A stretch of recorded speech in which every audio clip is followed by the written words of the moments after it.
When I started Microsoft, I didn't think of it as all that risky. I mean, I was so excited about what we were doing. It's true I could have gone bankrupt, but you know, I had a set of skills that were highly employable, and in fact, my parents were still willing to let me go back to Harvard and finish my education if I wanted to. You've always got a job with me, Bill.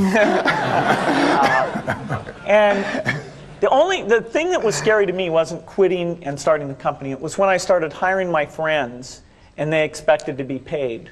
And then we had customers who went bankrupt, customers that I'd counted on to come through. And so then I got this incredibly conservative approach that I wanted to have enough money in the bank to pay a year's worth of payroll, even if we didn't get any payments coming in. And you know, I'm almost true to that the whole time. We have about 10 billion now, which is pretty much enough for the next year. Anyway, you know, if you're going to start a company, it takes so much energy that you know it better overcome your feeling of risk. I don't think that you necessarily, if you're going to start a company, should do it at the start of your career. I think there's a lot to be said for working for a company, learning how they do things.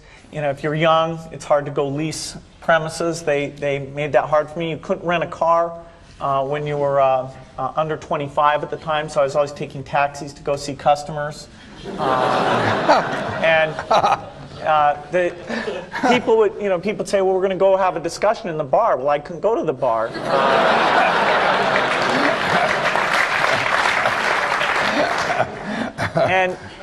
But you know, that's fun, because I'll tell you, when people are first skeptical and they go, this kid doesn't know anything, then when you show them you've really got a good product and you know something, they actually tend to go overboard and they think, whoa, you know, they know a lot.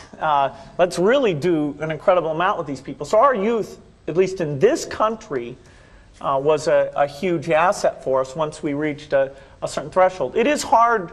It's hard to hire older people because they'll be a little bit conservative about whether they should come and take the risk. And it took 3 or 4 years before we could go out into the normal sort of employment pool. But those problems that come with starting a firm, you better think of those as part of the pleasure, part of the challenge that is part of the excitement.